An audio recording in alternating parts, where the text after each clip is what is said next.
आज हम लोग बात करने वाले हैं अनकंट्रोल्ड डायबिटीज के सिम्टम्स के बारे में। डायबिटीज जो है वो लाइफस्टाइल से रिलेटेड डिजीज है, ऐसा माना जाता है। और अगर ये आउट ऑफ कंट्रोल हो जाए तो क्या-क्या सिम्टम्स हो सकते हैं, इसके बारे में हम जानेंगे और इनको कैसे आप कंट्रोल कर सकते हैं, कैसे आप डायबिटीज को अ, साध सकते हैं, इसके बारे में हम लोग बात करेंगे। तो जो पहला सिम्पटम है अनकंट्रोल्ड डायबिटीज़ का, वो है इंक्रीज़्ड थर्स्ट। प्यास बहुत लगने लगती है। होता क्या है कि जब हमारे ब्लड में जो शुगर है, वो लगभग 80 से लेके 130 तक होना चाहिए। और अगर वो उससे ज़्यादा जाता है, तो यही ब्लड शुगर जो है, ये हमारे किडनी से होता हुआ यूरिन में आने लगता है। और जब ये यूरिन में आता है, तो उसको न्यूट्रलाइज़ करने के लिए जो किडनी है, वो पानी शरीर में से खींचती है, ताकि उस शुगर को, वो जो यूरिन में आया है, उसको शरीर से बाहर निकाला जा सके, जिससे कि शरीर में पानी की कमी होने लगती है और फिर हमें प्यास लगने लगती है। जब प्यास लगती है तो हम ज़्यादा पानी पीते हैं, फिर जब ज़्यादा पानी पीते हैं तो फिर और यूरिन आता है, तो ये एक साइकिल जैसा बन जाता है। तो जो पहला सिम्पटम है जब आपकी शुगर बढ़ने लगेगी, तो वो ये है कि आपको प्यास बहुत ज़्यादा लगने लगेगी और प्यास लगने के साथ-साथ आपको बार-बार यूरिन के लिए जाना पड़ेगा, क्योंकि जो शुगर बढ़ गई है, शरीर उसको बाहर निकालना चाहता है। फिर जब शुगर बढ़ती है, तो उसके जो बढ़ने का रीज़न है, वो एक ये भी होता है कि जो हमारे शरीर में ग्लूकोज़ बढ़ी है, हमारे जो शरीर के सेल्स हैं, वो उस ग्लूकोज़ को इस्तेमाल नहीं कर पा रहे हैं, because of resistance to insulin, या फिर इंसुलिन जो है वो कम प्रोड्यूस हो रहा है। तो किसी भी वजह से सेल्स जो हैं वो उस ग्लूकोज़ को ठीक से इस्तेमाल नहीं कर पा रहे हैं, और जब वो इस्तेमाल नहीं कर पाते हैं, तो वहाँ पे एनर्जी का डेफ़िशिट होता है। जब एनर्जी का डेफ़िशिट होता है, तो ब्रेन से सिग्नल आता है कि भई खाना और खाओ, बिकॉज़ एनर्जी नहीं मिल रही है।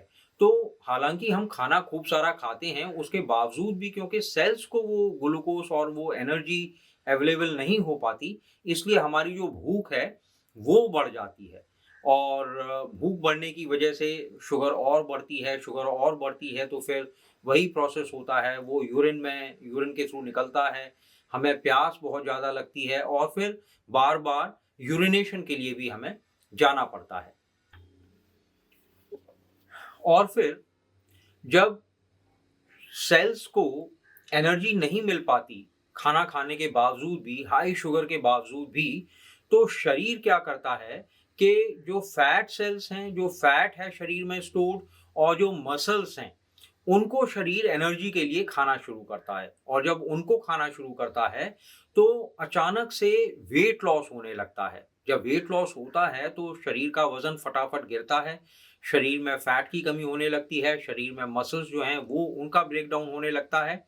और फिर इस ब्रेकडाउन की वजह से और सडन वेट लॉस की वजह से होता क्या है कि हमें कमज़ोरी महसूस होने लगती है। ऐसा नहीं कि हम खाना कम खाते हैं या शरीर में एनर्जी की कमी है, लेकिन शरीर उसको क्योंकि इस्तेमाल नहीं कर पा रहा है, तो थकान-सी रहने लगती है। और जब थकान रहने लगती है, तो कोई भी काम करने में मन नहीं लगता, कुछ भी काम करने का मन नहीं करता। तो शुगर जो है, ये अपने आप में कोई बीमारी नहीं है कि अगर आपके शरीर में शुगर है, लेकिन अगर ये एक्सेस में होती है, अगर आप इसको कंट्रोल टाइम से नहीं करते हैं, मेडिकेशन टाइम से नहीं लेते हैं, तो ये समस्याएँ इसमें आने लगती हैं। इसके अलावा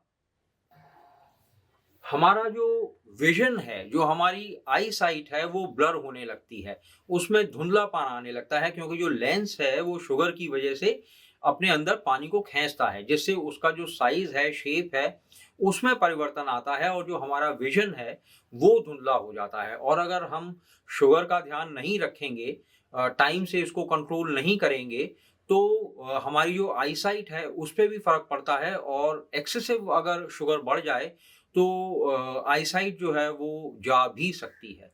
तो शुगर जो है, जो ब्लड ग्लूकोज़ लेवल है, उसका ध्यान रखना बहुत ही ज़्यादा आवश्यक है। शुगर के ज़्यादा होने से एक प्रॉब्लम और भी आने लगती है और वो ये है कि अगर आपके शरीर में कहीं न कहीं कोई घाव हो जाए, तो उसको भरने में बहुत देर लगती है। उसका रीज़न होता है कि जब शरीर में शुगर की मात्रा ज़्यादा होती है, ग्लूकोज़ का लेवल हाई होता है, तो हमारे शरीर में जो फंगस है, जो बैक्टीरिया है, उसको एक माध्यम मिल जाता है ग्रो करने का और इस वजह से इन्फेक्शंस बढ़ने लगते हैं, आदमी जल्दी-जल्दी बीमार होने लगता है और इन्फेक्शंस को कंट्रोल करना मुश्किल हो जाता है। जो घाव हो गए हैं, छोटी-मोटी चोट भी अगर लग जाती है, फोड़े-फुंसी हो जाते हैं, तो उनको भी ठीक करने में बहुत ज़्यादा समय लगने लगता है। तो ग्लूकोज़ के लेवल को कंट्रोल में रखना बहुत ज़्यादा ज़रूरी है। इसके अलावा जब शुगर बढ़ती है, तो हाथों में और पैरों में सुन्नपन जैसा होने लगता है। ख़ासकर जहाँ नर्व एंडिंग्स हैं, वहाँ सुन्नपन होने लगता है, टिंगलिंग सेंसेशन होने लगती है। इसको डायबिटिक न्यूरोपैथी भी बोलते हैं। तो ये कुछ मैंने आपको कॉम्प्लिकेशंस बताए हैं एक्सेसिवली अगर शुगर लेवल्स, ग्लूकोज़ लेवल्स आपके ब्लड में बढ़ते हैं। इसके अलावा हमारी किडनी पे फ़र्क पड़ता है, हमारी किडनी फ़ेल हो सकती हैं, हमारे हार्ट पे फ़र्क पड़ता है शुगर के बढ़ने से और भी कई कॉम्प्लिकेशंस हैं जो शुगर के बढ़ने से होते हैं। तो शुगर का बढ़ना जो है, वो अपने आप में बीमारी नहीं है लेकिन उसकी वजह से बहुत सारे कॉम्प्लिकेशंस हो सकते हैं। इसलिए शुगर की मात्रा को नियंत्रित रखना, ब्लड में ग्लूकोज़ के लेवल को नियंत्रण में रखना बहुत ज़रूरी है। और इसको नियंत्रण करने के लिए क्या करें? सबसे पहले अपनी जो डाइट है उसका ध्यान रखें आप। बिकॉज़ अगर आप खाने में चीनी ज़्यादा खाएँगे तो शुगर शरीर में बढ़ेगी। कुछ दिनों तक तो शरीर उसको एब्ज़ॉर्ब कर लेगा, कंट्रोल कर लेगा, जो उसके साथ होना चाहिए ब्रेकडाउन और मेटाबॉलिज़्म वो सब हो जाएगी। लेकिन उसके बाद में फिर शरीर जो है धीरे-धीरे अपनी कैपेसिटी उसकी कम होती जाएगी, इंसुलिन रेज़िस्टेंस हो जाएगा और बहुत सारी प्रॉब्लम्स हो जाएँगी। तो शुगर का जो इनटेक है वो आप अगर शुरू से ध्यान रखेंगे, डाइट को बैलेंस्ड रखेंगे, तो बहुत अच्छा रहेगा। डाइट को बैलेंस रखने के अलावा लाइफ़स्टाइल को भी बैलेंस रखिए। अपनी लाइफ़ में, अपने लाइफ़स्टाइल में एक्सरसाइज़ को इंक्लूड कीजिए। ऐसा माना जाता है कि 150 से 200 मिनट की एक्सरसाइज़ भी अगर आप हफ़्ते में करते हैं अ, लगभग आधा से पौना घंटा पर डे के हिसाब से, तो बहुत अच्छा रहता है, जिससे शुगर जो है वो यूटिलाइज़ होती रहती है शरीर में एनर्जी के लिए।